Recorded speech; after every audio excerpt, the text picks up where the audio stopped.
Dear respected Thai, dear sisters and brothers, good morning.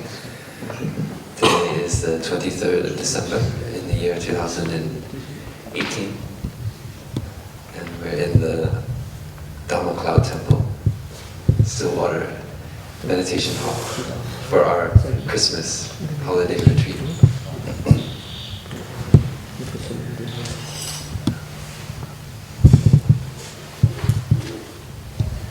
So for many of us, Christmas is a time of coming back to be with family. And for some of us, that might bring warm and happy memories. And for some of us, that might bring back difficult memories, painful memories. And for some of us, it may bring back both.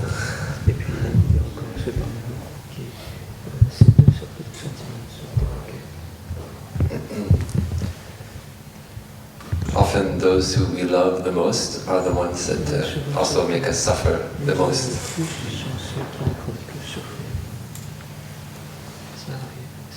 And the Buddha also had that insight.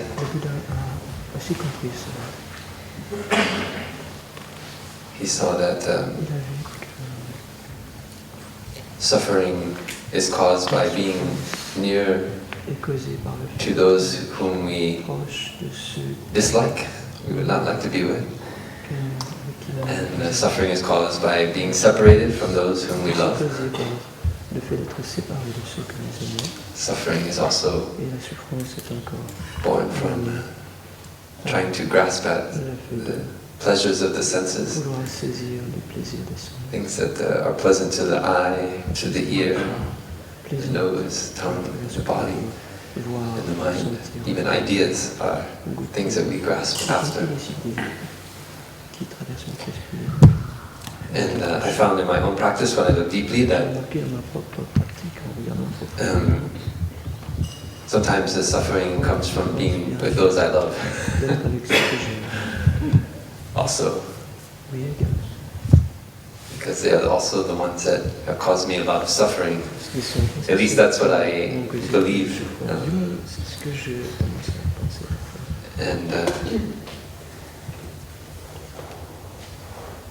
But as we are trained here in Plum Village to look deeply into ourselves, we start to see that our pain doesn't come from the other person, from someone outside of us, but it comes from our own perceptions about that person, our own perceptions about that situation. And that is the kind of insight that gives you freedom. Because as long as we continue to believe that it is someone out there who makes us suffer, to that extent we cannot be free. Because nobody is leaving on this planet. It means we're here for the long run. Whether we like it or not, we have made a long-term commitment by living this life. And though we can cross boundaries, we can go to live in different countries. Maybe our parents divorce and they go to live on separate sides of the country. But they think that then they will not suffer from each other's presence anymore, but somehow being separated geographically doesn't solve the problem of suffering. I can speak from experience because that's the situation with my parents. They live on opposite sides of the United States, one all the way on the East Coast and one all the way on the other side, West Coast, both of them right next to the ocean. And I think maybe when my dad decided to move, that he thought he would suffer less by moving to the other side of the country, but somehow that didn't really work. cette année, ça n'a pas marché. But it's just an example of how we can sometimes, Fait disparaître sa souffrance. C'est juste un exemple. by not understanding how our perceptions cause us to suffer, we can try to change things outside, change things in the environment or things about the people around us in order to reduce our suffering. On a tendance à penser que si on change les autres, And yet, no matter how much we do that, we still suffer. And that is the insight the Buddha had. He had nous continuons pourtant de souffrir. the, a compris cela aussi. the vision Il a eu to cette vision leave his home, de quitter sa maison familiale.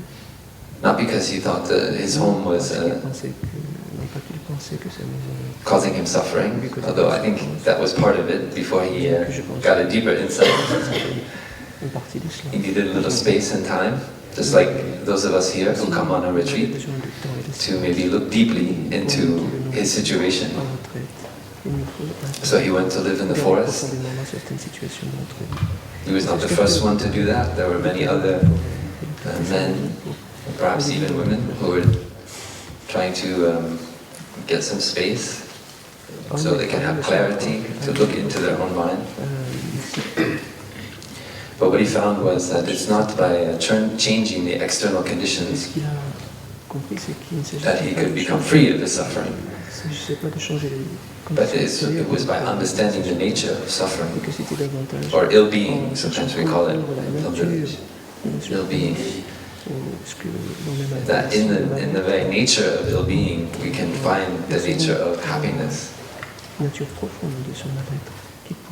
It means looking deeply into the nature of bondage or slavery to our senses, to our loved ones. We can actually find the key to freedom.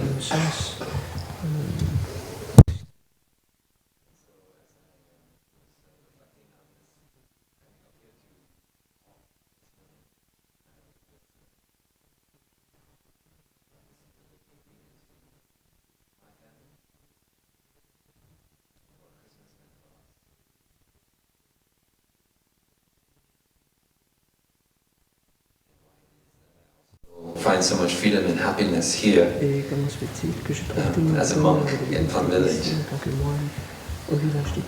during Christmas, the time when normally I would always spend with my family.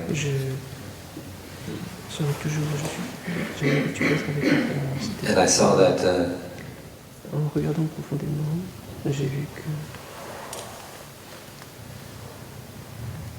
there's something in my being here and practicing mindful walking, mindful breathing, enjoying sitting meditation in the morning, just coming back to my breath. Something in that allows the love for my family to grow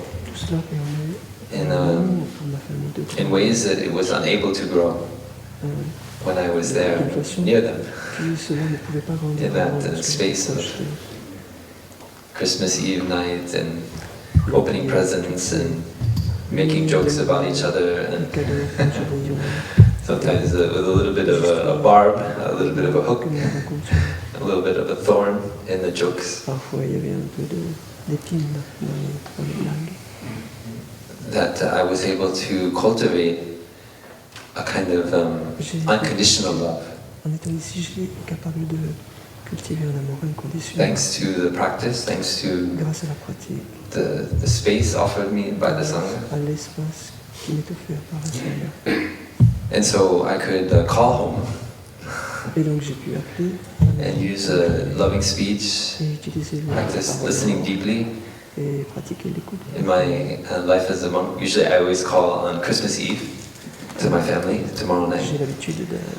And ma famille chaque veille de Noël au réveillon, disons. And usually everyone would pass the phone around. And so I'd have a chance over sometimes many hours to talk with every member of my family. And I realized that I was actually having deeper conversations with them on the phone from here than I would if I was actually present with them. Moi ici. And I thought, how strange, even though we are there right next to each other, but actually, maybe in the heart, we are not there for each other. Peut-être que bien que nous Including me, vivions les uns and avec I'm les not there for them, nous ne and sommes maybe pas they proches, are also not there for me. notre cœur. And so somehow, ironically, by Donc ironiquement, being across the Atlantic Ocean from my family, I was actually finding a deeper connection.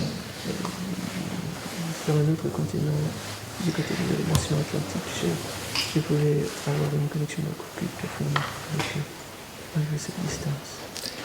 And I realized that that connection is being made not because of necessarily because of the distance, but because of what had changed inside of me, that in my heart. That by coming here and spending my time practicing, I no longer operated under so much under the delusion that it was my family that was causing me suffering. That if only I could change my father, if only I could change my mother, then we would all be happy. I let go of that idea. It took me many years, but now I can say that I've almost entirely let go of the idea that if I change my father, that I need to change my father in order to be happy. That I need to change my mother in order to be happy.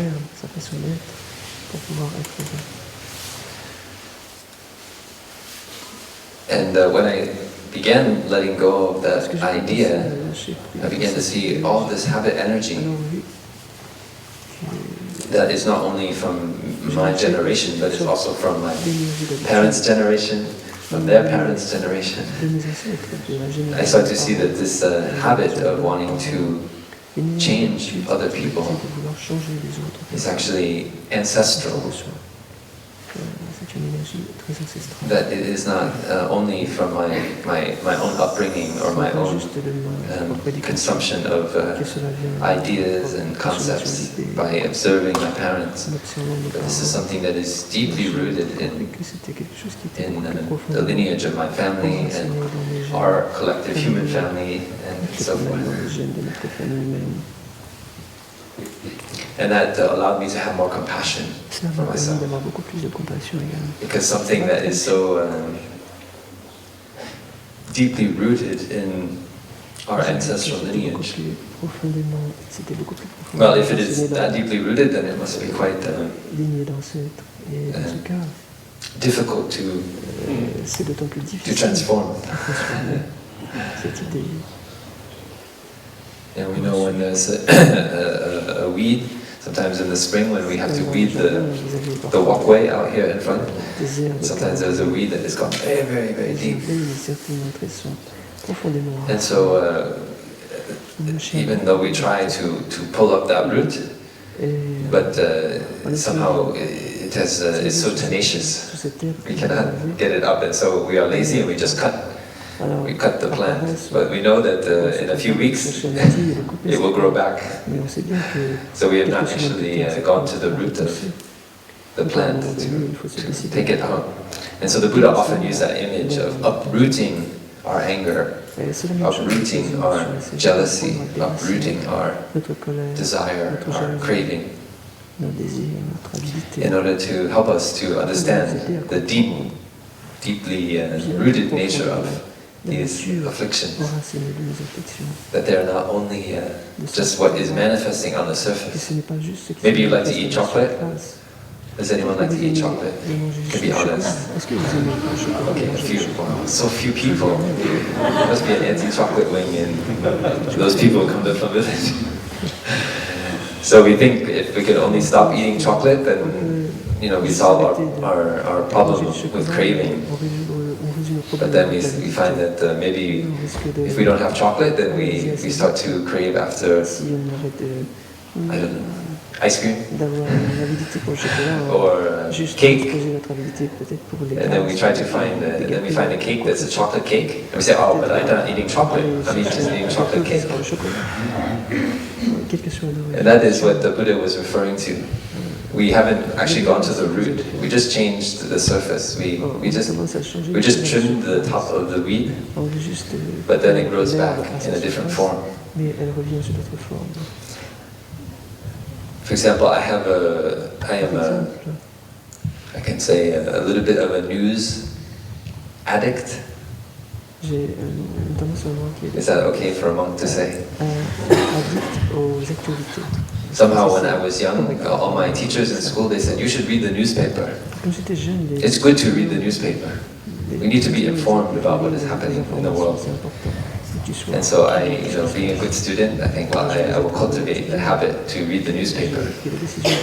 And then, so when I was in college and university, I got in the habit of reading, there's a newspaper in America called the New York Times. So I would read that like almost every day while I was eating lunch. I was not very mindful. I would eat my lunch and I would read the news. So I was having pleasurable sensations from the food I was eating and having maybe unpleasant sensations from the news I was reading. So my brain was getting mixed signals. That is why in Plum Village we practice monotasking. Because oftentimes our brains are quite confused. I talked about the fog. You see the fog around us? So a lot of our internal fog comes from these mixed signals. We receive, we mix our unpleasant things with the pleasant things, and so our body is actually confused. And so we find ourselves actually searching after things that cause it, although they continue to make us suffer and make us feel painful feelings, but we continue to search after them because we associate them with pleasant feelings.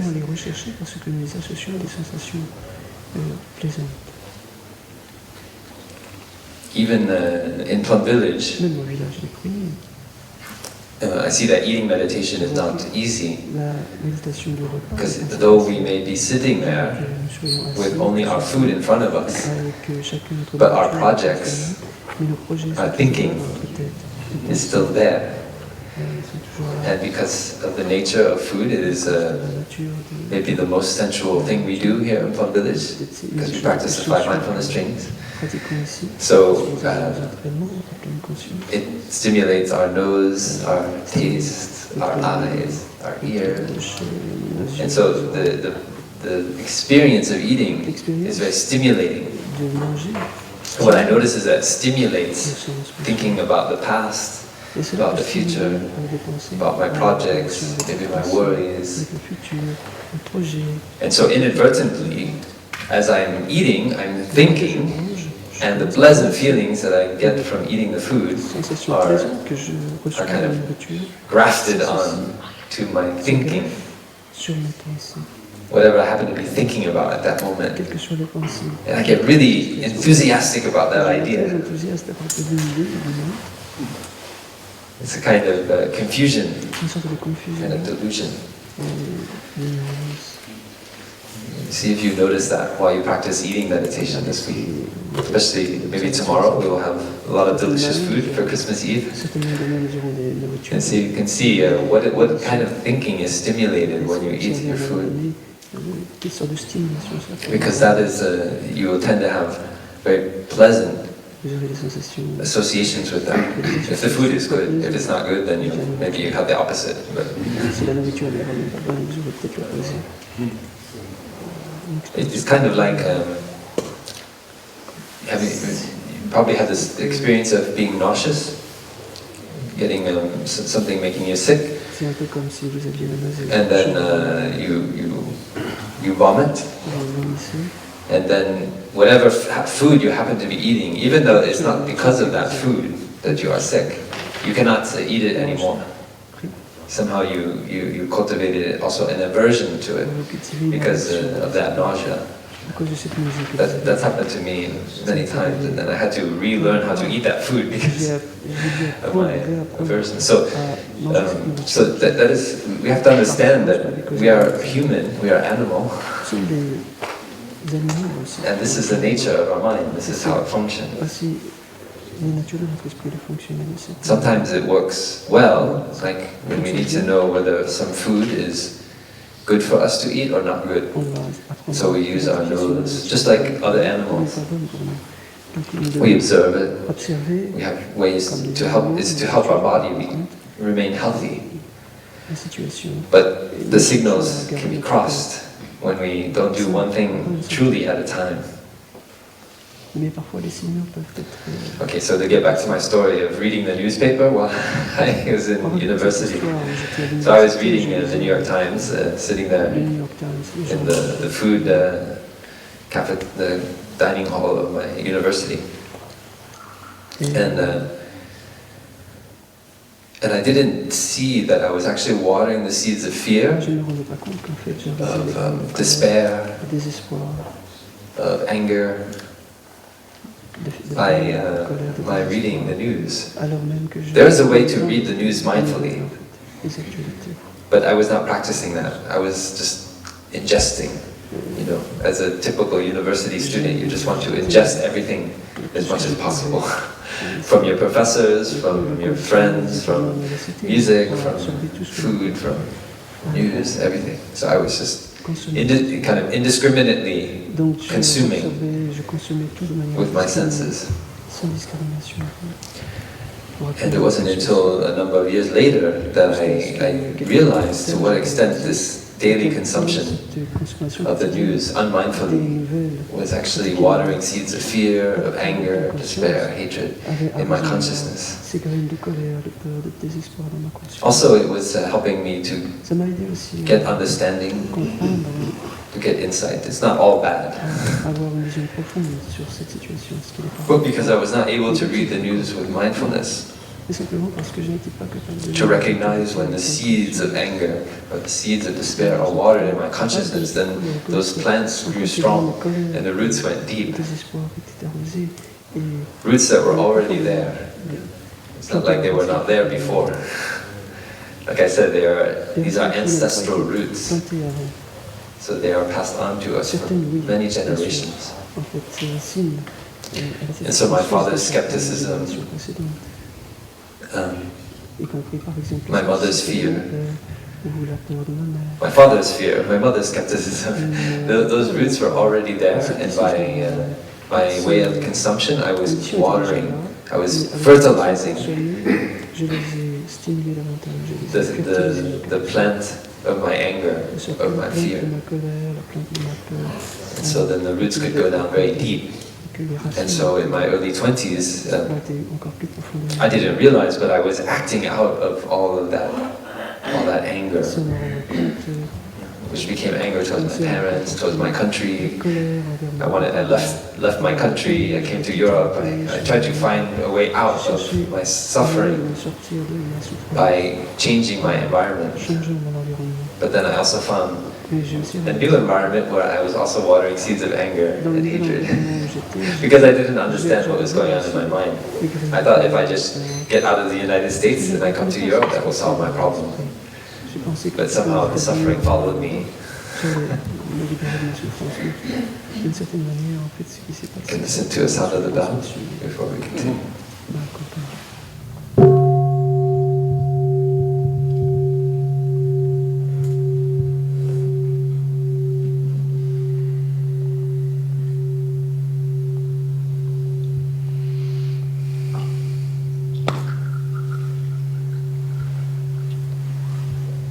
Here in Plum Village, I learned from my teacher how to drink my tea slowly and reverently, as if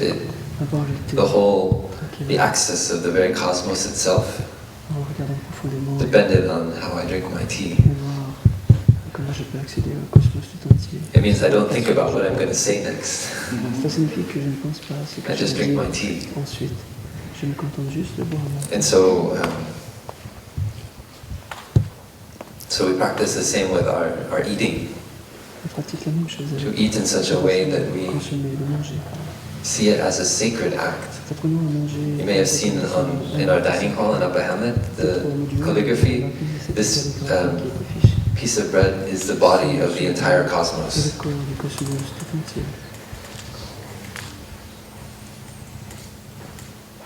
I look deeply into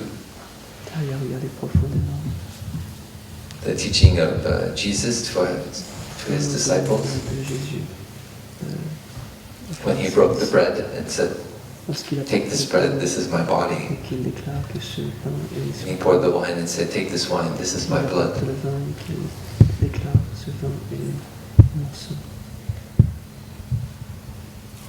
It's when we look deeply into that statement, we see it's not that Jesus is saying, "This is literally my flesh." But he's helping them to touch the insight, what we call interbeing. We cannot be by ourselves alone. We can only interbe with everything in the cosmos. And so when we eat our bread in that way, we see that the bread is not separate from our own flesh. It is the flesh of Jesus. It is when we drink maybe grape juice. Now in the region here we have very high-class grape juice that the brothers and sisters can enjoy. Because we live in wine country, but we don't get to enjoy the wine. But now we can sometimes enjoy grape juice. And so we see that this grape juice is also the cloud, the rain, the earth, the sun. When I was coming up here, I picked up this book, which is a very beautiful book you might like to read, called The Sun, My Heart. It's for me, one of Thai's most inspiring books. And the insight is that when we look deeply in our heart, we see there is the sun.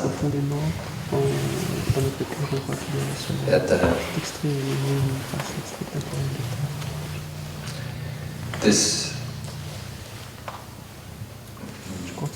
seemingly unending generative power of the sun is present in our heart. And that when we cultivate mindfulness, we're able to realize that insight. We're able to generate mindfulness emanating from our heart and also towards our heart, which shine the light through our whole body. And that is also the power of the sun. It's not separate. So we see the whole cosmos in the bread, we see the sun in our heart. We practice in every moment to see that we are not, we are full of everything except one thing, which is a separate self. We are full of the rain, the earth, the sun. We are full of our parents, our ancestors. We are full of our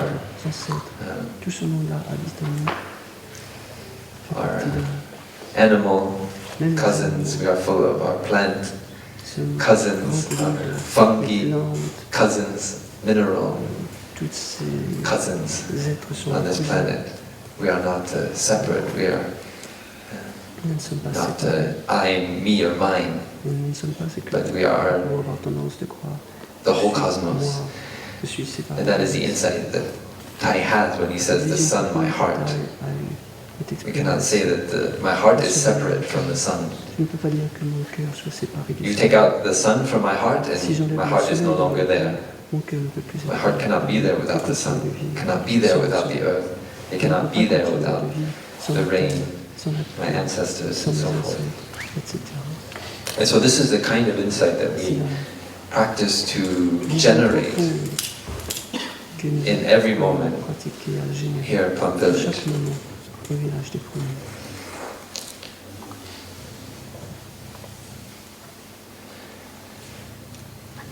So back to this young man reading the newspaper while he's eating in the university, who doesn't so much have the insight yet that the sun is in my heart. And he thinks that he continues to water the seed of anger and fear, eating the food and feeling the pleasant sensations, and reading the newspaper, and cultivating pleasant feelings towards his anger, pleasant feelings towards his hatred, And so des those sensations de plaisir, de plaisir, feelings become stronger, ça they take a deeper root. peuvent se fortifier en lui et s'enraciner plus profondément.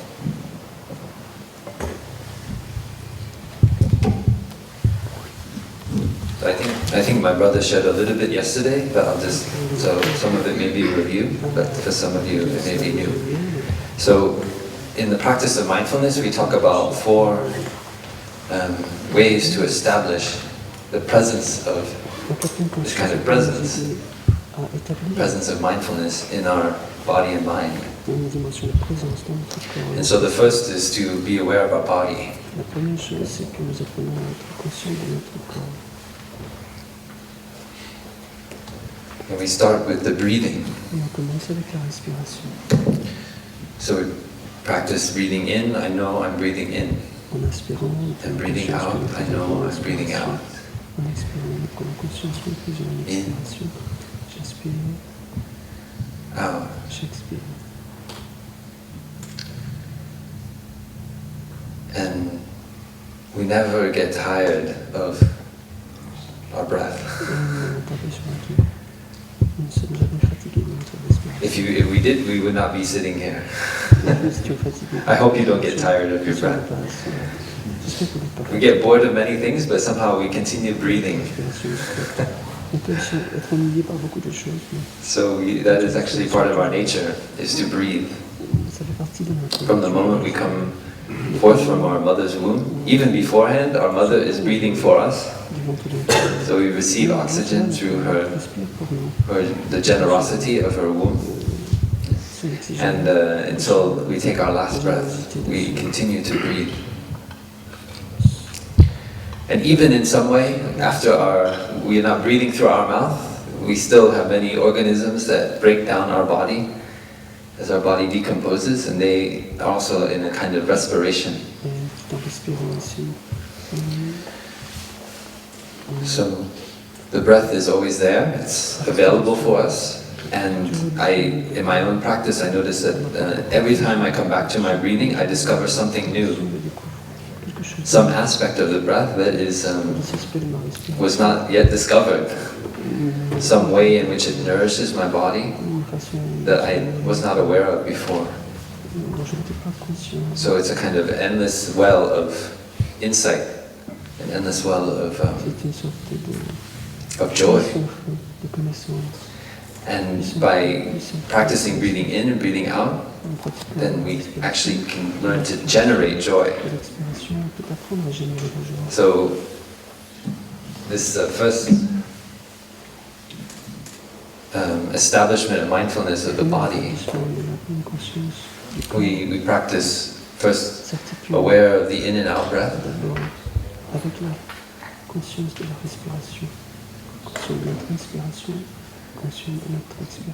And then we practice following the in and out breath.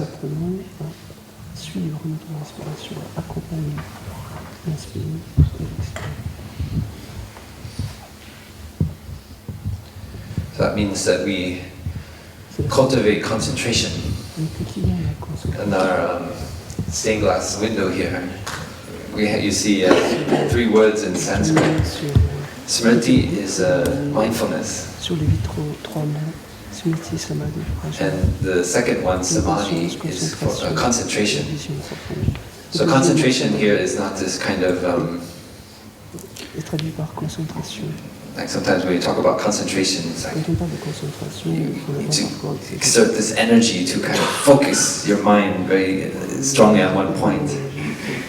But the concentration here is the kind of maintenance of mindfulness. So maintaining our mindfulness over time. We can be aware in an instant, but then our attention flits away to another sense object. By practicing to follow the whole length of our in-breath and our out-breath, we cultivate concentration. So our attention remains with the breath. So if this marker were my breath and my finger is my attention, so on the in-breath, my finger stays with the breath for the whole length of the in-breath. And then on the out-breath, the same. My attention stays right with the whole length of the out-breath. And it's quite normal that sometimes our attention will jump off. We'll get distracted usually with our thinking. But it might be a sound we hear, or maybe a pain in our body, and so our attention shifts off of the breath. And so, for this second step of following the breath, we just gently guide our attention back to the breathing, over and over again. This is really a basic practice of Plum village. You'll notice many times, even I've been a monk for 15 years, but I still lose my attention on my breathing. Even when I set out at the beginning to follow my in-breath and out-breath wholeheartedly, but then I get distracted. I'm thinking about something, some situation in the community, or maybe a trip I'm planning to go out, and then my attention goes off of my breath. So first of all, we don't see that as a bad thing. That's not something we should get angry at ourselves about. But because I used to do that, I used to think, I need to be a good practitioner. How can I stop being aware of my breathing? It's not good.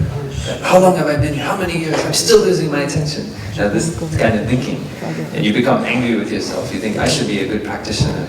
Especially when you start to teach mindfulness. And so there's not this compassionate understanding of the nature of our mind, which is to jump from one thing to another. Actually, when we sleep at night, our ears are still very awake. And that is because of our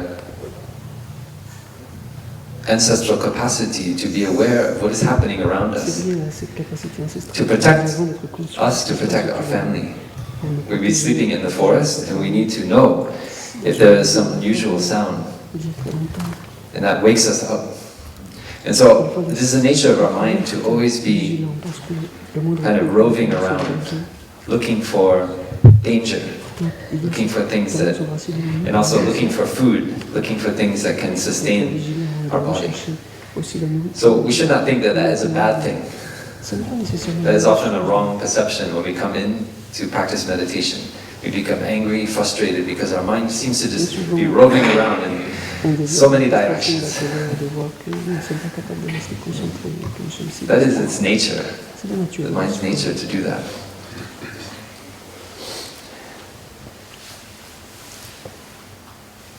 But we can also recognize that in today's world, also in the time of the Buddha, but certainly even more so today, with our mobile phones, with the advertisements, the internet, our senses,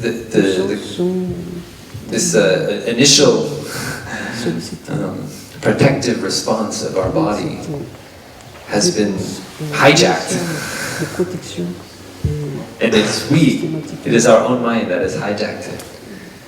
In our greed for money, for power, for fame, as human beings, we've developed the capacity to hijack our own senses and the senses of other human beings.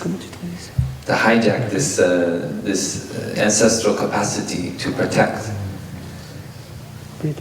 And so we are drawn in every direction by sex, by craving for sex, for food, for wealth, for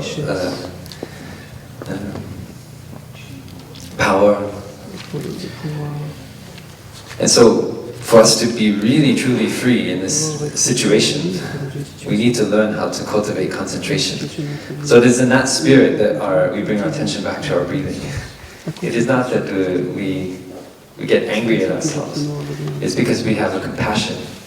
We understand that we have a mind and it is of this nature to be distracted, and that we want to go in that direction of becoming more aware of what is going on right here and right now in the present moment. And so we just learn to smile That's what I do. I smile when I'm distracted, and I just bring my attention back to my breathing. And then the next time, again, I just smile and bring my attention back. Smile and come back. So you'll hear this phrase a lot here, coming back to our body, coming back to our breathing, coming back to the present moment.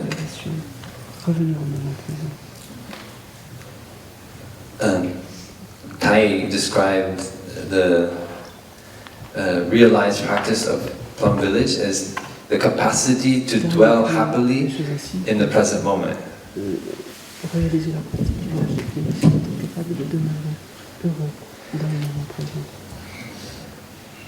In Sanskrit, it's a phrase Drishta, Dharma,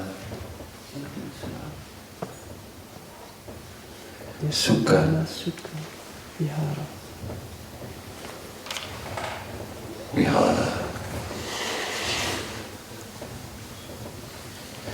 So Drishta Dharma is Dharma here. It means kind of phenomena, and Drishta literally means seen. So it means the present moment, the phenomena that we experience, that we see in the present moment, right here, right now. What is actually going on. And Sukha is, you may know, in ill-being or suffering in Sanskrit is dukkha, and the opposite of dukkha is sukha. It is well-being, happiness. And vihara is to dwell. So dwelling happily in the present moment. Drishta Dhamma Sukha Vihara. This is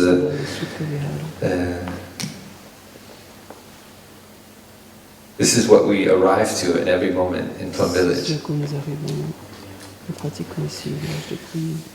When we are carried away by something, we can ask ourselves, are we capable of seeing all the good conditions that are present for us right now,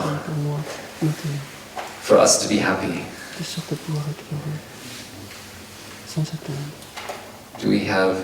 We can see, for example, that I have a body. We can bring our attention back to our breathing and follow the breathing and just see that that is already enough for us to be happy. Whenever we are carried away by our anger, by our fear, our despair, we can come back to our breathing, learn to follow the breathing in this way, just being fully aware, bringing our attention back to the breathing over and over, smiling with compassion. And that is already realizing this dwelling happily in the present moment. So it's very easy. We don't have to think that nirvana is way out there, somewhere, that for us to attain. If only we could spend our whole life, we could become a monastic and get rid of our bank account and spend all of our time in the monastery, then we will one day, maybe, after many, many lifetimes, realize nirvana. That is a wrong, that is, Tai said that's like it's like when you try to catch a snake, but you don't understand the nature of the snake. And so you grab it by the tail, and then the snake turns its head around and bites you in the hand. So that is like, because we understand the Buddhist teachings in the wrong way, we think nirvana is something out there, something in the future for us to attain, so we get bitten by the snake. But if we know the nature of the snake, then we know how to, the better way to catch a snake. We can use a forked stick, and we can put it around the neck of the snake, and then we can take the snake by behind its head, and that way we can hold the snake, and then both we and the snake are safe. So he described the Buddha's teaching in that way. I mean, the Buddha described his teaching in that way. If we don't understand correctly the teachings, it can bite us in the hand, and we can spend our whole life on the wrong perception about the nature of things. And so that is why in Plum Village we try to really come back to the very basic practice of breathing pratique de balance and learning how to dwell happily in the present moment. consistant à apprendre à demeurer heureux. Otherwise, we can get very strange ideas about nirvana Toutes sortes d'idées bien étranges concernant le nirvana and meditation, et la méditation. and we can spend most of our life Passer la plupart de notre vie, unhappy, sad, and fear. But supposedly, we are a meditation practitioner. I often said the litmus test of our practice is whether we are dwelling happily in the present moment. If we are doing a practice en pratiquant, and we are suffering, nous sommes capables de then we know we're not practicing correctly. en pratiquant, on souffre. The practice doesn't make us suffer. C'est qu'il y a quelque chose qui Suffering is there to help us ne understand va pas nous faire souffrir. the nature of its nature and how to generate happiness. La nature, But if the practice makes us suffer, des we're choses, not practicing correctly. si la pratique So every ça veut moment dire it's que nous- learning how to dwell happily in the present moment. Donc assurons-nous de demeurer heureux dans le moment présent. And we start with the breathing. Maybe we can listen to a bell.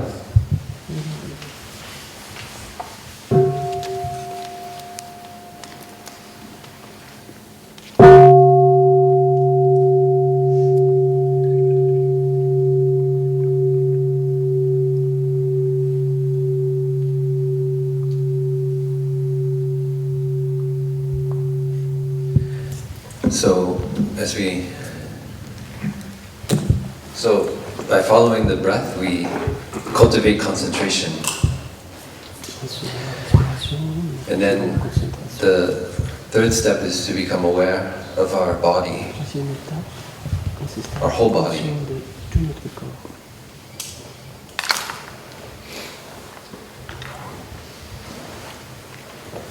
So as we're sitting here,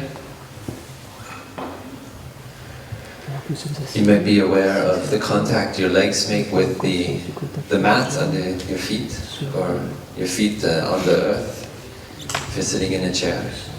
You're aware of your posture. Doesn't mean you need to change your posture, just aware of ça it. ne signifie pas que vous pouvez Whatever changer votre posture, mais is the simplement situation of your body, you are aware of how it prendre conscience is. de la situation de votre corps. Whether you're sitting with your arms on your knees, Peut-être voir whether you're yawning, sur vos genoux, whatever it might be, you're just aware of it. quoi que You ce don't soit. judge your body. That's not the practice. Many people, when they become aware of their body, they immediately change their posture, or maybe they suck in their belly, or they try to change their body Changer to make it maybe le corps, more beautiful in their perception. pour rendre le corps beaucoup plus agréable dans notre perception. We know nowadays that we have many ways that we can alter our body, Aujourd'hui, nous savons qu'il y a plein de façons both de changer notre corps, by exercising or by soit en faisant de l'exercice, plastic surgery. soit en s'abonnant sur And so it is very important when we practice to be aware of our body that it is also with the energy of acceptance, not the energy of judging. cela avec l'acceptation. So we talk in Plum Village about the wisdom of non-discrimination. So this energy, this mindfulness, is not there to, usually our habit is to, as soon as we become aware of something, we judge it, Pour juger, we evaluate it, we say whether it's good or bad, and then we try to change it. And it's a habit, energy of our mind that is, we've never maybe actually questioned. As when we see a young child, and the way he looks at the world, he is not judging. His awareness is still bright. But somehow, because of some painful feelings, maybe we got reprimanded by a parent, maybe a friend teased us about something, and so we felt embarrassed and ashamed. And so we've developed this automatic reflex. As soon as we are aware, we judge, and then we try to change. So we invite you to allow that, the wonder of that child to come out without limitation here in Plum Village. We practice not to judge ourselves and others, and we invite you also to practice that. So you don't need to judge your body. I think like maybe if my body was like this, I would be, more people would want to be near me. Maybe and would be more successful in my love life. Maybe I'd have more friends if I could only look like this, or if I put on makeup so I could look like that. So this judging of the body is very strong. So it's very important on this last one that we accept the body. We just are aware of it as it is.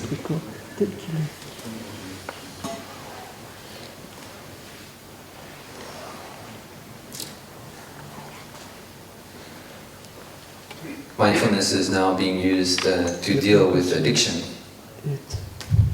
And this is a very important aspect of it. Because when we are addicted to an opioid or some other drug, we tend to right away also judge ourselves. We feel hopeless.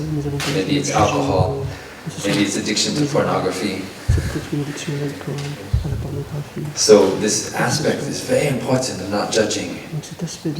Whatever is the situation we are in, you can stop and just be aware of it.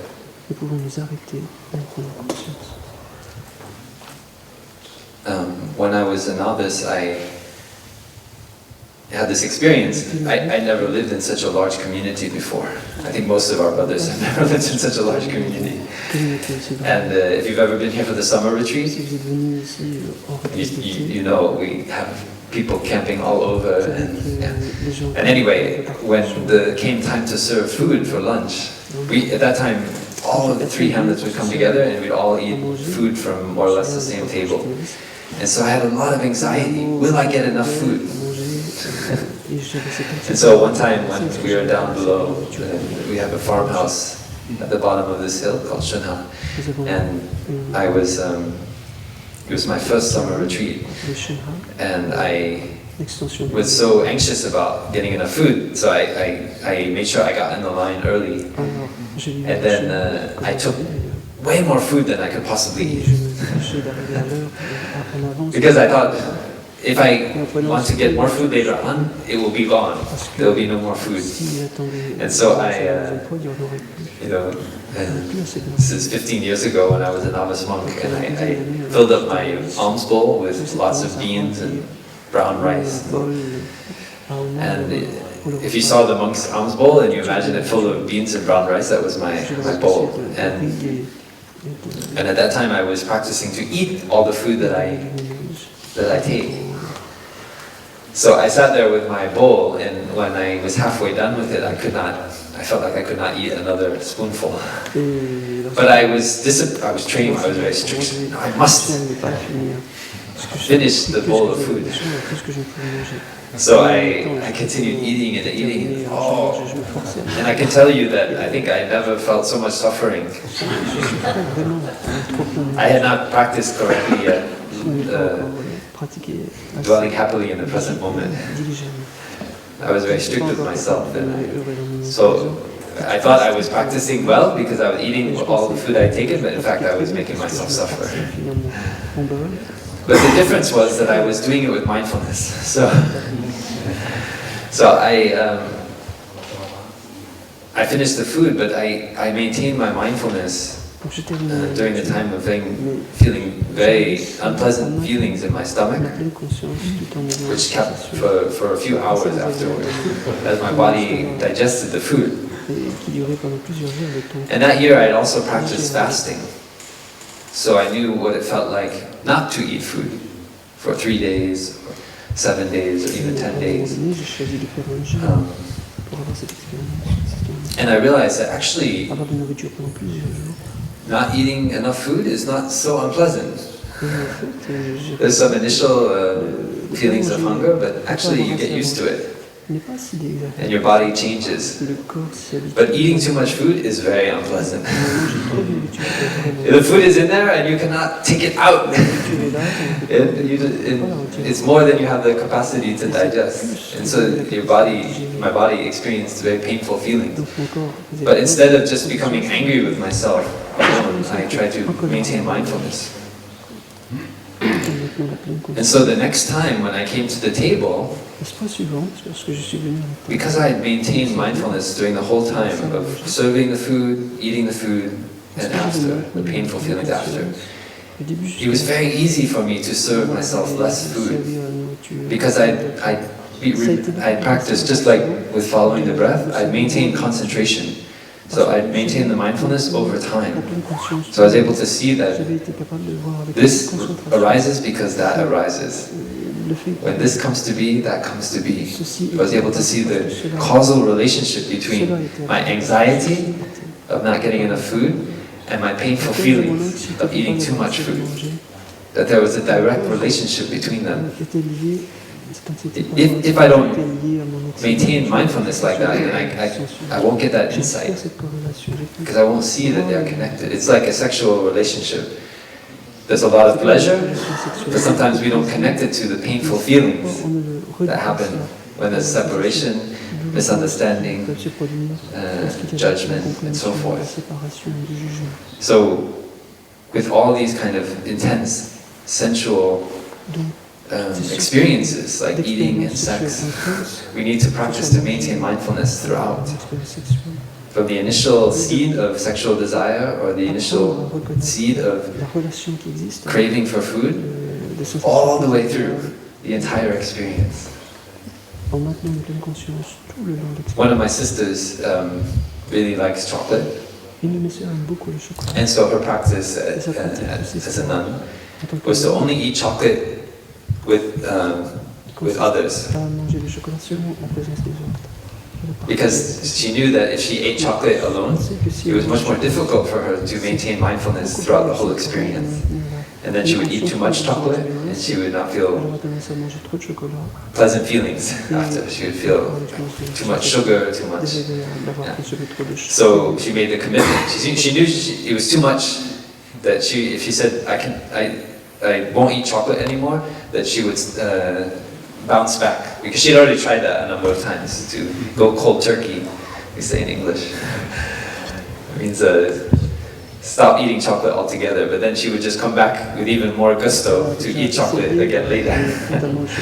So she said, that didn't work, so I'm going to make a new commitment. I'm going to only eat chocolate with my sisters. So I will not eat it alone. But so every time I have the craving to eat chocolate, I have to go find another sister to eat chocolate with me. And if she doesn't want to eat chocolate, then I have to find another sister. So it becomes a little bit more difficult, but not impossible. And also, she's also offering. So so when we offer something to others, that also helps us. It shows us, it develops the seed of kindness and generosity in our heart. So she knew that by finding a second body, we say in Plum village, you might have heard the term second body. So we have a practice where when we do something, we don't do it alone, but we have to find a second body to do it with us. So if we go out of the monastery, like I have to invite my brother Tianhua to come with me. I don't just get in the car and drive off. But I need to go and find another brother, and he will go with me, and we'll go together to town. And so many things in Plum village we do like that, because we don't think, oh, I am just this body alone. We see that that person is like our second body. So in this case, she had to find a second body to eat chocolate with. And she found that really helped her to transform the craving energy around chocolate. So she could still eat chocolate, but only with others. And she shared that practice successfully with many people who smoke or who are drinking alcohol, who found it very difficult to stop drinking alcohol. They wanted to stop smoking and stop drinking alcohol, but they were unable to. And so they used that technique, which is every time they wanted to smoke a cigarette or any time they wanted to drink, they had to find somebody else.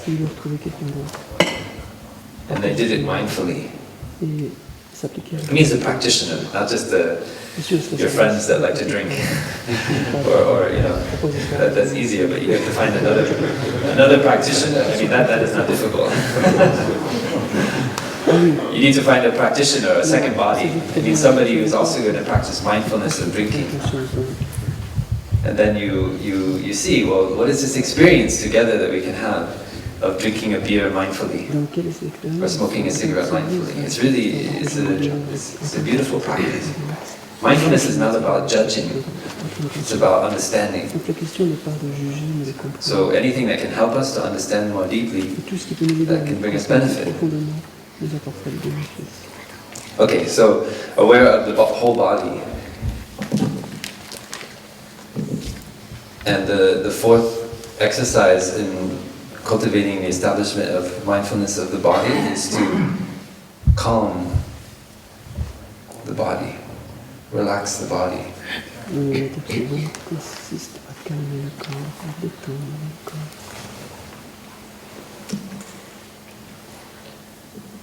So just by being aware of the breathing in and out, following the breath, being aware of our body naturally becomes calm. So this is the basic practice of sitting meditation. When we sit down, during this week while we're here, even just listening to a talk, we can practice these 4 steps. Even if I was giving the Dharma talk is really boring. That's what I practiced when I was a novice. Sometimes I was in class. But I never wasted my time because I had these 4 steps of being aware of my body. So I use the meeting or the class or whatever as an opportunity to practice being aware of my in and out breath, following the in and out breath, being aware of the body, and calming my body. And we can also use it while we're walking, whatever the positions. Normally we talk about 4 positions of the body. Standing, like I'm standing here. Walking. We can follow our breathing while we're walking. Sitting, like you're sitting down. And the other is lying down. So we have, maybe you experience total relaxation. I don't know, do we have a session of total relaxation? Yeah. So that's the experience of being aware of the body when we're lying down. So the Buddha taught about these 4 postures. There can be other postures, it's kind of like a couch potato, you know, you're kind of half lying down and half sitting. It's not to say there aren't other postures, but he mainly saw that in these 4 postures we can practice being mindful. So a wrong perception about meditation is that it only involves sitting. That's only one of the 4 postures. Meditation we can do in whatever the situation of our body, whether walking, standing, or lying down, or sitting. And that is the spirit of Plum Village practice. We don't privilege sitting meditation. We practice mindfulness while sitting. And then after this talk, when you get up to go outside for walking meditation, right away, as soon as you begin walking, you practice mindfulness of walking. You don't have to wait until the session of walking meditation begins to practice walking meditation. You do it right away while you're walking. And the same while you might be standing, looking at the forest, you practice mindfulness of standing. So in all these 4 postures, we can practice calming our body. Just by being aware of the breath. So this is how we establish mindfulness of our body. So we can, and already starting with the body, we can realize dwelling happily in the present moment. Many people come to Plum Village and they spend maybe 90-95% of the time just practicing these 4 steps and being aware of their body to really establish that. I like to think the Buddha started with the body because it's more difficult to have a wrong perception about our body than it is to have a wrong perception about our feelings, about our emotions, about our thinking. Because our mind has a tendency to be grasping out at many things, it also has a tendency to trick us. For example, we are often caught in a desire for something, and then we rationalize our action, saying it's for other reasons that we're doing it. disons que nous faisons ça pour une Did you ever do that? People are giggling. You know what I'm talking about. You actually deep down, you know why you're doing it. But you're giving yourself other reasons for why you're doing it. I know I started to do it when I was a little kid, and I wanted a piece of candy or whatever, and so I would do whatever my parents asked me to do so I could get the candy. Or I would get to go on the trip that I wanted to go on, or get to go sleep over at my friend's house. And so my parents and I, we trained myself. It trained me to find other reasons to realize what actually is a deep-seated desire, an emotion. It's what I want, but I need to come up with other reasons why I want it to justify it. And so because our mind is like that, the Buddha, and it was like that in the Buddha's time too. The mind is not changed so much over 2,500 years. So I like to think that is why he started with the body, because the body is, we don't mistake whether we're sitting or we're walking. You know clearly, like now I'm sitting, and when you're walking, you're not likely to make the mistake that you're sitting. You're not likely to mistake your in-breath for your out-breath. Everyone, no matter what their intelligence, can clearly know that this is an in-breath and that is an out-breath. But when it comes to sadness and anger and fear, we make a lot of mistakes.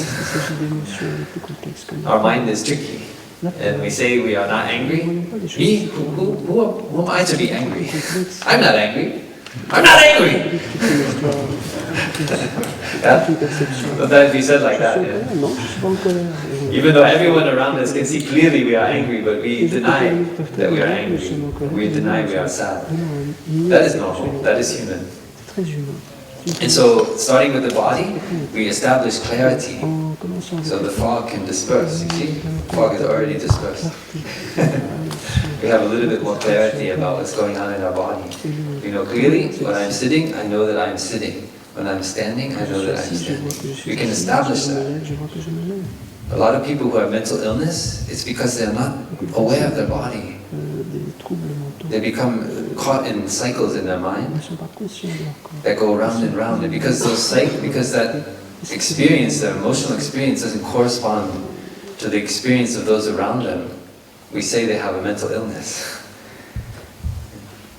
And that can be ancestral, that can be also something that is cultivated by our craving for things, the way we live our life, for alcohol, sex, drugs, all these things. So, coming back to the body is a way to establish clearly what is going on in the present moment. I don't know what's going on in my mind, but at least I know that I'm sitting. I don't know what's going on with me emotionally, but at least I know that I'm breathing in. At least I know that I'm breathing out. And so that is why we call it an establishment. We stabilize our mind. By being aware of the body, our mind becomes more stable. It's like building a house. You need a strong foundation. If you build your house on sand, it will quickly collapse. But if we create a good foundation by being aware of our body, then as we start to look deeper into our feelings, into our emotions, then we know when we are not calling our emotion by its true name. When we are calling sadness, fear. When we are calling happiness, anger, and so forth. Because we've learned to establish clearly when we're sitting, we know we're sitting. When we're standing, we know we're standing. You see? So that becomes the foundation for our going more deeply into our mind, to our emotions.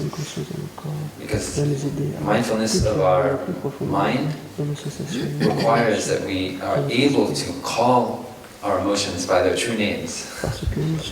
And not mistake sadness for anger, not mistake fear for jealousy. And know clearly, when fear arises, that is fear. When jealousy arises, that is jealousy. and practice not judging. Knowing that all these emotions are part of the human nature, that they exist in all of us, that those roots that go down deeply are there in every one of us. Sometimes the roots have established themselves a little bit more strongly in one person than in the other, but that doesn't mean that the other person doesn't have jealousy, the other person doesn't have anger. Sometimes we say, that person, she is a happy person, and we cannot imagine that she also has jealousy, that she also has sadness. And so, because we think she is a happy person, we do not see that she is watering the seed of sadness. We don't see when we are watering the seed of jealousy in there, until it becomes a big tree. And then, by then maybe it's very difficult to transform it. And that is why we have these mindfulness trainings. Some of you, how many of you have taken the 5 mindfulness trainings? Some of you. Yeah, so those are a way that we can live together in peace. We can recognize that it is not only in our own mind that we water seeds, but we also have the tendency, we can water the seeds in other people. And the mindfulness trainings help us not to water the seeds of anger, of jealousy, of fear in others, so that we don't water those seeds in our own consciousness. So they're very kind of concrete ways.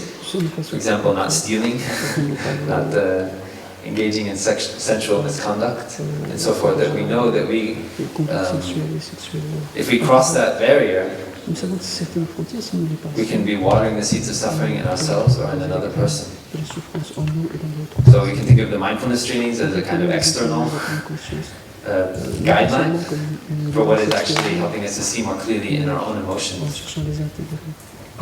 It's not there as a kind of like commandments to force us to live in a certain way. They're only there as a mirror for our own mind, to help us to see, I know if I get in that territory, I might be watering the seeds of jealousy or fear in that person or in myself. So it's only to help us to come back and practice more deeply mindfulness of our body and our emotions.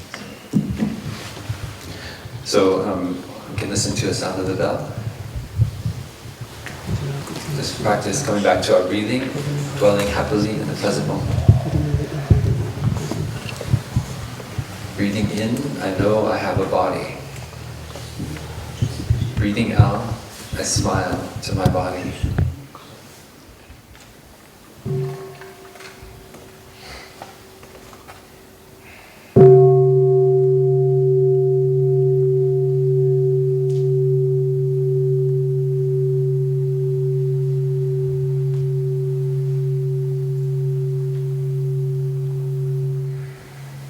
So when we've become aware of our breathing, maintain that awareness over time by always coming back to the breath, coming back to the body, being aware of our whole body, accepting our body. The body becomes calm. Then we can start to look into our feelings. This is the second establishment of mindfulness. Awareness of our feelings, our sensations. Pleasant feelings. We have painful feelings. We have neither pleasant nor painful, or maybe we can say neutral feelings. For example, just maybe the contact of your feet or your legs with the mat. It's not necessarily pleasant, it's not painful. We can say it's a kind of neutral feeling.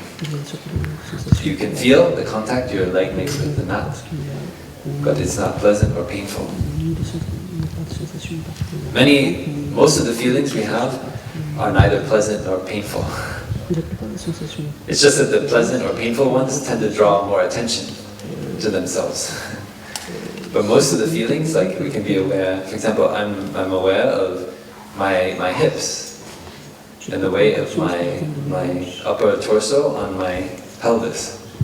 That's not a painful feeling, but I can be internally aware of contact between my organs, my muscles, with my bones. It's not necessarily painful or pleasant, but there's a feeling there.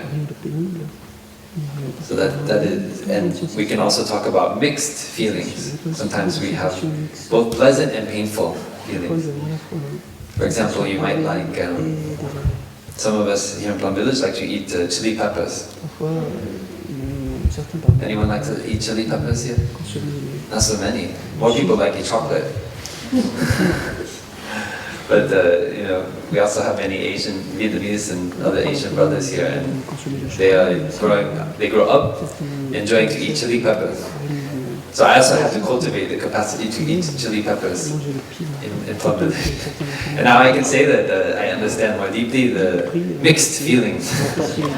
Because there's a painful feeling eating the chili pepper, but it's also pleasant feeling at the same time.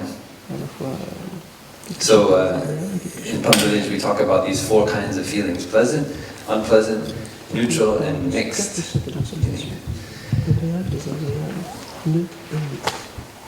And so again, we're helping to reestablish clarity in our mind. Normally, as soon as we have a pleasant feeling, we start to gravitate towards it. We want to have more. We eat a piece of cake, we want to get another piece of cake. We're not even aware that we're doing it. We eat it and we are caught up in the sensual experience of eating the cake. And before we know it, we're standing there at the table serving ourselves another piece of cake. So the pleasant feeling translates itself into bodily action without any awareness on our part. That is our usual experience of the world. There's a pleasant feeling, we just try to get more of it. And whenever there's a painful feeling, we try to get away from it. We try to remove ourselves from the situation, or the conversation, or the food, or whatever it is. We're not aware that I'm experiencing a painful sensation. So with mindfulness, just in the same way that we've done it in our body, we practice not to give into that habit energy, not to follow that habitual process of aversion towards painful feelings and getting more pleasant feelings. But instead you just stop in that moment and just be aware of the feeling without judging or reacting. Just being aware, eating this piece of cake, I'm having pleasant feelings in my tongue, and my mouth. Go into those pleasant feelings with awareness. We don't need to, meditation is not the practice of mortifying the flesh. Sometimes in our sister religious traditions, they do that practice, but the Buddha had the insight that that is not the way to awakening. Instead, he proposed a path of mindfulness and awareness. So we can have a pleasant feeling, but we are aware of the pleasant feeling. We're aware that what gives rise to the pleasant feeling. We're also able to maintain our awareness, so we know when the pleasant feeling arises, but also when it passes away. We can be aware of the impermanence of the feeling. Usually after 2 or 3 days in a retreat, when we have Dharma sharing groups, I'll ask the family that, sometimes in Plum Village we have smaller family groups and we have a lot of people, and I'll ask them, after they've practiced a few days of being aware of the body and the breathing, to just practice being aware of the impermanence of feelings. So they use the capacity, the concentration that they developed through learning to follow the breathing. Yeah, just like I said, maintaining their attention all the time on their in-breath and all the time on their out-breath. You bring that same mindfulness and concentration to your feelings, and you learn all kinds of wonderful things. Because usually, because our mind is flitting around from one thing to another, we don't see that the pleasant sensation is impermanent. We don't see that we see that it arises, but we don't notice that it also passes away. on n'avoir pas. And that no matter how much we eat the cake, it's still the pleasurable sensation is still impermanent. And then in fact, if we eat too much cake, it becomes a painful feeling. Like I shared in my experience of eating too much food. And when you maintain it over time, like I noticed for myself, I don't know if it's because my mindfulness increases or because I'm getting older, but my capacity to eat sugar is much less. Like now, the painful feelings I experience after eating something that's very sweet, now is much more noticeable to me than just the pleasant feeling of eating the cake or whatever in that moment. So right away now when I look at the cake I think, oh, it's too much. Yeah, because I know that it's not only the pleasant feeling, but there are also painful feelings that come with it. And that's not just a theory, that's actually my experience. I can be aware of my body, of how it feels afterwards. So mindfulness helps us to see the whole picture rather than just a little snapshot of the pleasant feeling. This is really, for me, this is one of the most important aspects of the practice, because usually when we come to a practice center, some place where we want to change our habit energy, we think we need to discipline ourselves, be very strict, follow the rules, and do things exactly like that. And we feel like we are denying ourselves something, like we are denying ourselves pleasure. And that is really a wrong approach, wrong attitude to take. All we want to do here is create the conditions for you to be able to develop concentration, so that your mindfulness will see the entire trajectory of your emotions, not only just one snapshot, like out in the world where we just consume pleasures one after the other. You actually get to see the whole trajectory. You get to calm down your senses, calm down your body, so that you can see the entire rising and falling. It's like a wave. The pleasurable sensation, it's arising and then passing away. So that, and then maybe the arising of painful feelings that are connected, but that are arising due to the action that originally gave us pleasure. And also all the neutral sensations which are there as well. That's all these practices are there for you, to help you do. They're not to try to make you do this or that. It's just to help you to see for yourself. Because once you see for yourself, it's very easy to change your behavior. Because you see it's for your own benefit. You see that that actually, when you touch the impermanent nature of feelings, you see that you want to get at a kind of joy, a kind of happiness which is long-lasting. It's not enough anymore just to chase after one sense pleasure after another, because you know that eventually it just won't last. It will always disappear.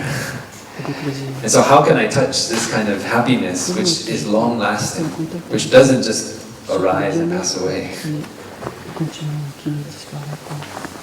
That is what we're here to do. Tai often described it as recognizing our neutral feelings and transforming them into happy feelings. So it means, for example, recognizing that I have 2 legs and I can walk. Normally that is not a kind of pleasant feeling. We take for granted that we have 2 legs, and with those 2 legs we can walk. But not everyone has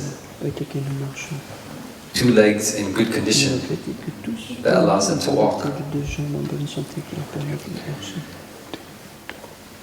So when we recognize that this normally neutral feeling of having 2 legs walking is actually a source of happiness,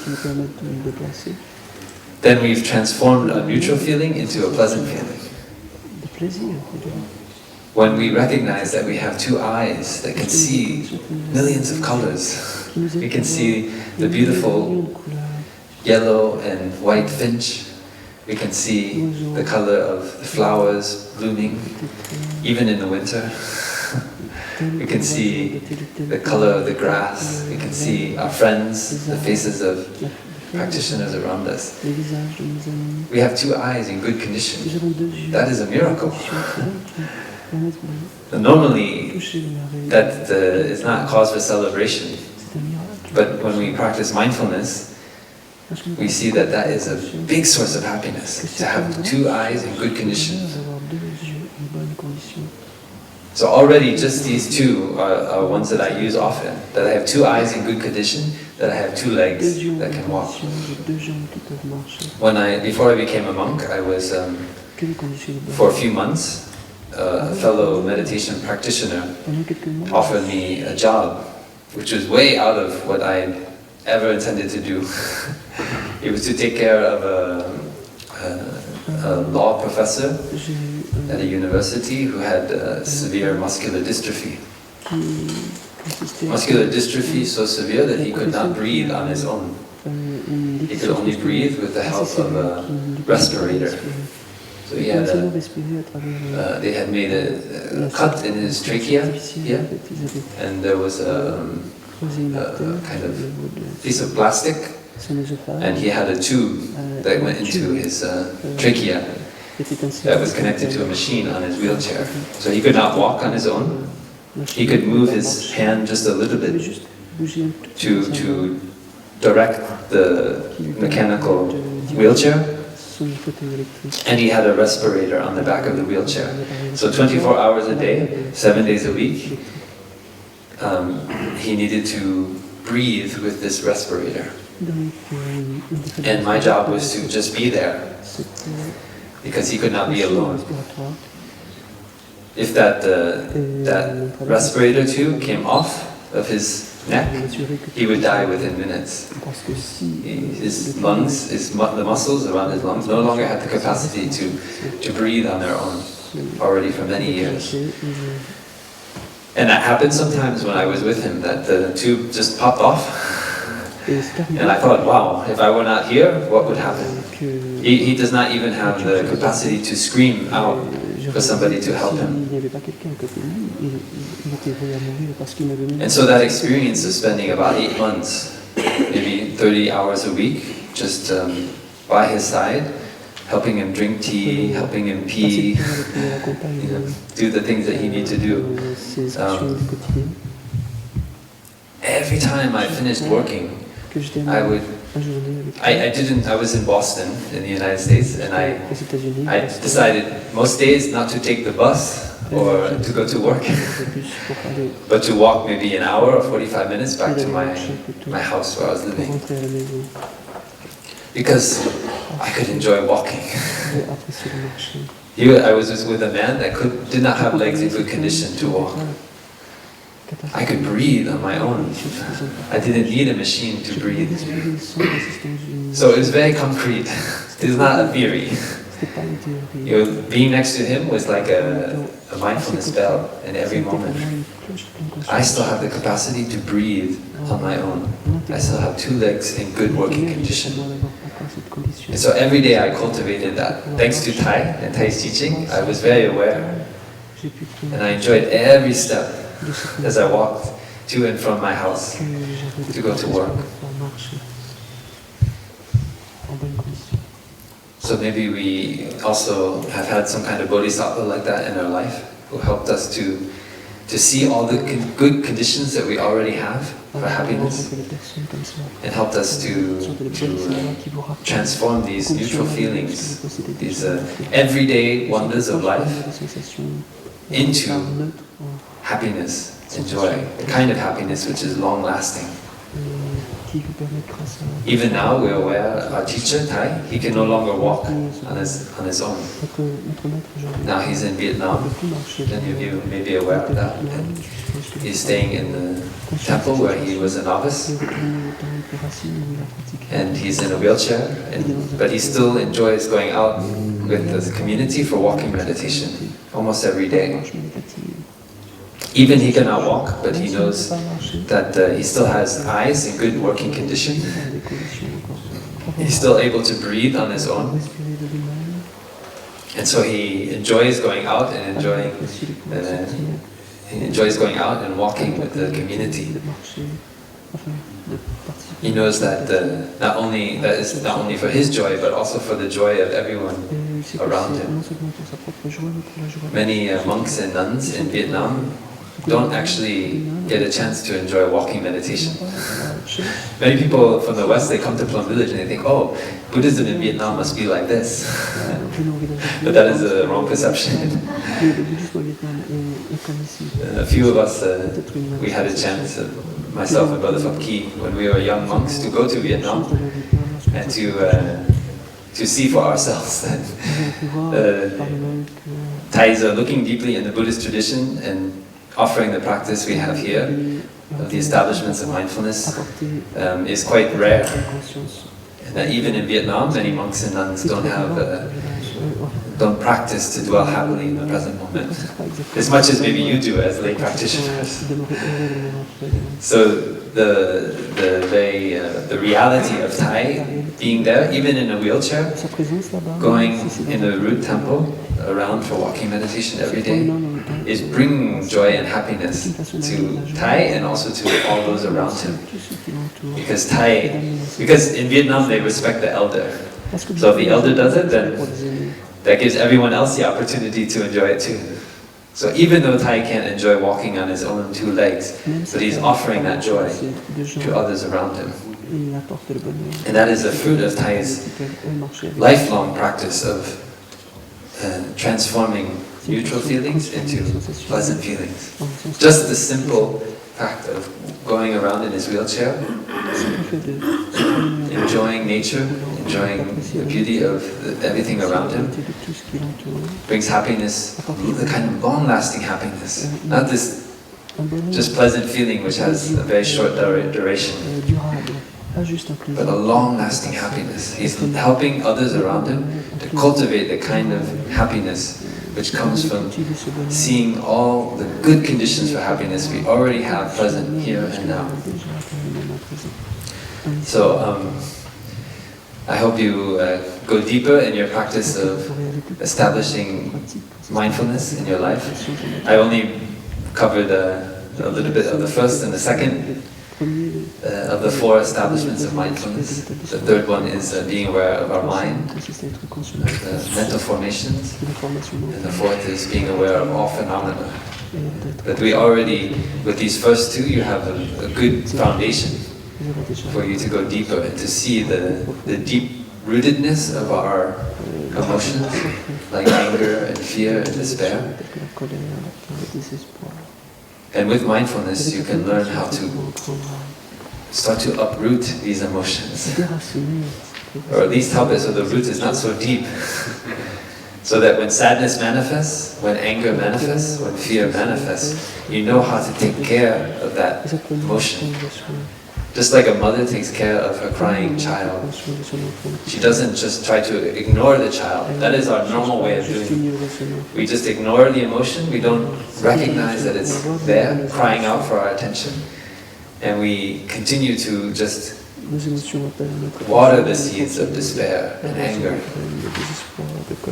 So here, using what we've learned this morning, taking refuge in the basic practice of mindful walking, mindful sitting, mindful eating, we already developed the capacity to look deeply into our emotions. That is the last of the three trainings you see up there.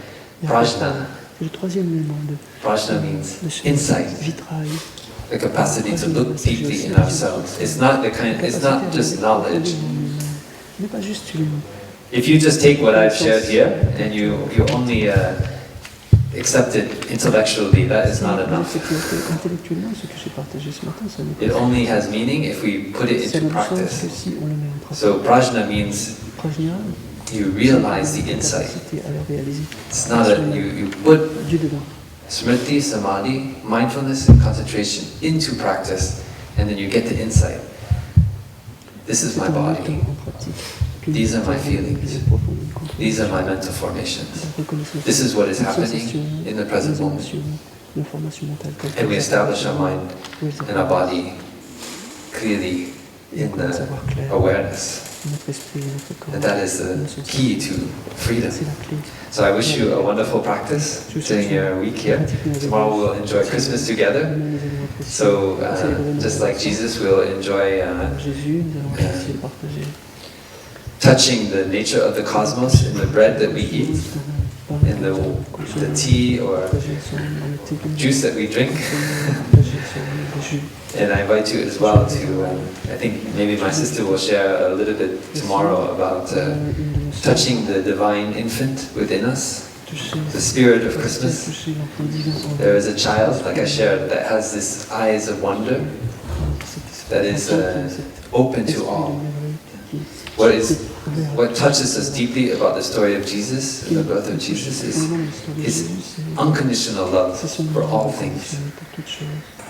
And that is something we can touch within our own body and mind when we learn to generate mindfulness. So I wish you good luck in practicing to allow that child to come up, allow that wonder without judgment to manifest at every moment of your stay here, and as you continue on in your spiritual path in life. Thank you.